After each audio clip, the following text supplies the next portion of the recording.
right.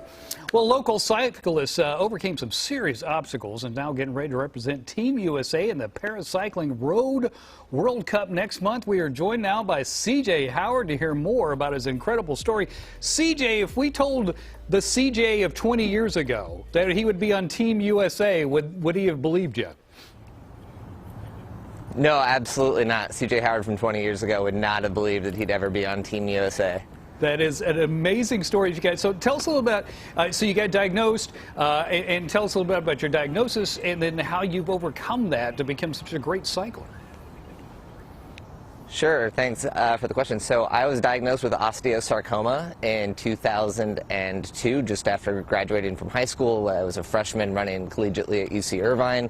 Was diagnosed with bone cancer in my left foot, and basically just made a vow to myself and to my family that I was going to remain an active and competitive, remain with an active and competitive lifestyle. And so over the last 20 years, I've had my foot amputated, I've run marathons, I've become a skier, a rock climber, a rock and mountain guide. And in COVID, like many people, I picked up a bicycle and started to compete on the bike last year, and went to the national championships last July and won my category in the time trial.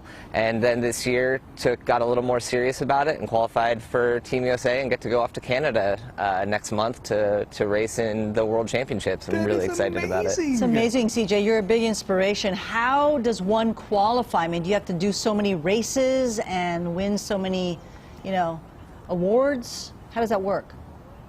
Yeah, so it's a pretty elaborate scoring process, but at the end of the day, you had to compete in the national championships and score in the top 8 men overall, regardless of disability. So there's a bunch of different classifications: men and women on hand cycles, on trikes, visually impaired riders. And so I ended up being 6th overall, 2nd in my classification. Was able, spent the better part of the spring racing in Europe as well, just to kind of get the experience under my belt to compete at this level.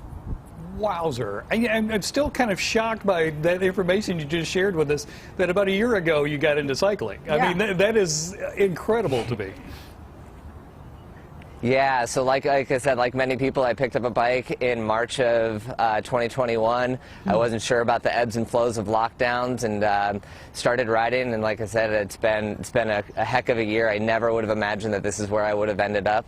But just, again, really excited and definitely honored to be a part of some of the greatest athletes in the world that I get to compete alongside with. Is riding becoming more your first love instead of running?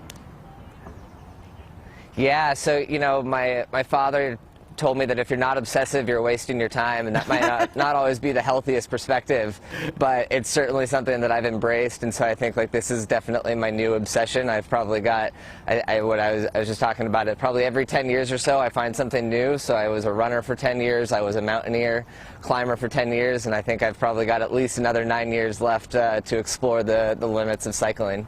Well, we wish you the best. Now, how can people follow your adventure? Do you have a website or Instagram or anything?